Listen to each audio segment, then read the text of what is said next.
नमस्कार, सुबह सवेरे की खबरों में आप सभी का स्वागत है। मैं हूं आपके साथ रहनुमा। चलिए आज की अहम खबरों पर नजर डालते हैं। मुख्तार अंसारी को आज गाजीपुर में दफनाया जाएगा। बता दें, मुख्तार अंसारी का निधन हार्ट अटैक आने से हो गया था, जिसके बाद उनके परिवार वालों ने आरोप लगाया कि उनकी मौत जहर खाने से हुई है।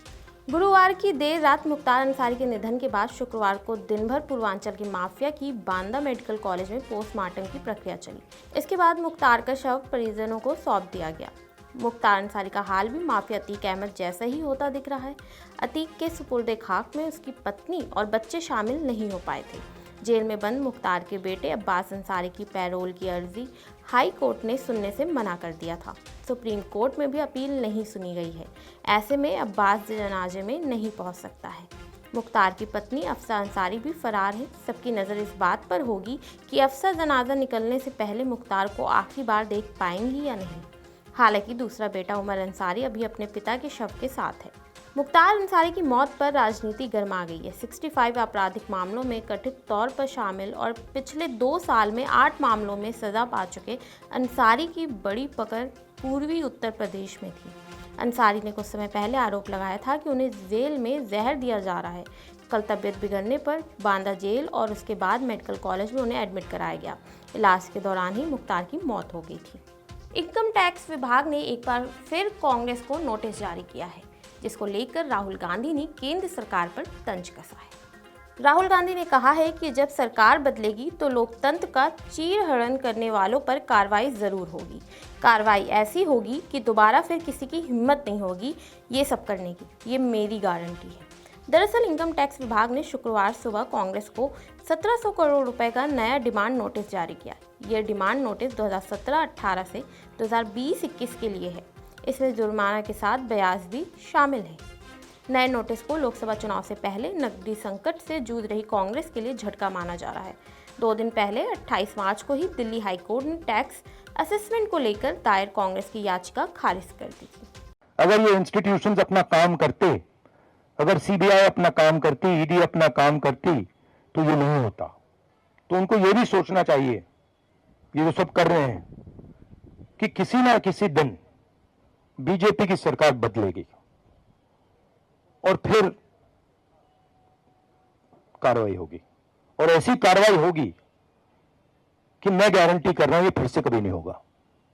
तो उनको भी सोचना चाहिए। शराब नीति मामले में अरविंद केजरीवाल की गिरफ्तारी के बाद इंडिया गठबंधन 31 मार्च को रामलीला मैदान में रैली कर रही है। इस महारैली के लिए पुलिस ने अनुमति दे दी है। महारैली का नारा तानाशाही हटाओ, लोकतंत्र बचाओ रहेगा। इस रैली में आम आदमी पार्टी के वरिष्ठ नेताओं के साथ कांग्रेस के राष्ट्रीय अध्यक्ष मल्लिकार्जुन खड़गे, कांग्रेस नेता राहुल गांधी, पंजाब के सीएम भगवंत मान, पूर्व केंद्रीय मंत्री शरद पवार, शिवसेना यूटीवी अध्यक्ष उद्धव ठाकरे, सपा प्रमुख अखिलेश यादव, आरजेडी नेता तेजस्वी यादव, झारखंड के सीएम चंपाई सोरेन आदि मौजूद रहेंगे। आपके दिल्ली संयोजक व कैबिनेट मंत्री गोपाल राय ने कहा कि आम आदमी पार्टी को इस महारैली में 20,000 से अधिक लोगों के शामिल होने की अनुमति मिली है। दिल्ली एनसीआर में मौसम का मिजाज बदल रहा है। दिल्ली में अब उमस वाली गर्मी का एहसास होने लगा है। शुक्रवार को इस सीजन का सबसे गर्म दिन दर्ज किया गया। दिन भर धूप खिली रहने के बाद शाम को तेज हवा के साथ कहीं कहीं बूंदाबांदी देखने को मिली।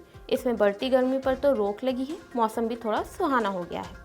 शुक्रवार को दिल्ली का अधिकतम तापमान सामान्य से 5 डिग्री ज़्यादा 37.8 डिग्री सेल्सियस रिकॉर्ड किया गया। ये इस सीजन का अधिकतम तापमान रहा। वहीं न्यूनतम तापमान सामान्य में 2 डिग्री ज़्यादा 20.5 डिग्री सेल्सियस रिकॉर्ड किया गया। हवा में नमी का स्तर 79 से 35% तक रहा। स्पोर्ट्स कॉम्प्लेक्स और नजफगढ़ दिल्ली के सबसे गर्म इलाके रहे। यहाँ अधिकतम तापमान 38.5 और 38 डिग्री सेल्सियस दर्ज किया गया। मौसम विभाग का अनुमान है कि पश्चिमी विक्षोभ का असर दिल्ली के मौसम पर शनिवार यानी आज भी देखने को मिलेगा। इसके चलते अलग अलग इलाकों में बूंदाबांदी हो सकती है। दिन के समय भी बादलों की आवाजाही बनी रहेगी। इसी के चलते शनिवार के बाद अधिकतम तापमान में से 2 से 3 डिग्री तक गिरावट हो सकती है। अधिकतम तापमान 35 और न्यूनतम तापमान 20 डिग्री तक रह सकता है। आज देश के 5 विभूतियों को भारत सरकार उनके अतुलनीय योगदान के लिए सम्मानित करेगी भारत रत्न से। सम्मानित होने वालों में पूर्व उप प्रधानमंत्री लालकृष्ण आडवाणी, पूर्व प्रधानमंत्री चौधरी चरण सिंह, पीवी नरसिम्हा राव, कृषि वैज्ञानिक MS स्वामीनाथन और बिहार के पूर्व मुख्यमंत्री कर्पूरी ठाकुर का नाम शामिल है। इनमें से सिर्फ आडवाणी को छोड़कर बाकी सभी को मरणोपरांत सम्मानित किया जाएगा। भारत रत्न से सम्मानित करने के लिए समारोह का आयोजन राष्ट्रपति भवन में होगा। जानकारी के मुताबिक भारतीय जनता पार्टी के वरिष्ठ नेता लालकृष्ण आडवाणी के स्वास्थ्य के चलते राष्ट्रपति द्रौपदी मुर्मू अगले दिन उनके आवास पर जाकर उन्हें सम्मानित करेंगी। बता दें कि भारत रत्न देश का सर्वोच्च सम्मान होता है। साल 2020 से 2023 तक किसी को भी भारत रत्न नहीं दिया गया था। इस साल सरकार ने 5 हस्तियों को इस सम्मान के लिए चुना है। सम्मान समारोह के मद्देनजर शनिवार को राष्ट्रपति भवन में चेंज ऑफ गार्ड सेरेमनी नहीं होगी। देश का सर्वोच्च सम्मान भारत रत्न कला, साहित्य, विज्ञान, सार्वजनिक सेवा और खेल के किसी भी क्षेत्र में विशेष योगदान के लिए दिया जाता है, जिससे देश का गौरव बढ़ा हो। साल 2011 से पहले भारत रत्न का सम्मान सिर्फ कला, साहित्य, विज्ञान और समाज सेवा क्षेत्र में अतुलनीय योगदान को देखते हुए दिया जाता था, लेकिन 2011 में इसमें संशोधन किया गया। अब इसके लिए कोई क्षेत्र निर्धारित नहीं है। तो ये थी आज की अहम खबरें जिन पर हमारी दिन भर नजर बनी रहेगी। ऐसी ही खबरों से जुड़े रहने के लिए देखते रहिए पंजाब केसरी नवोदय टाइम्स।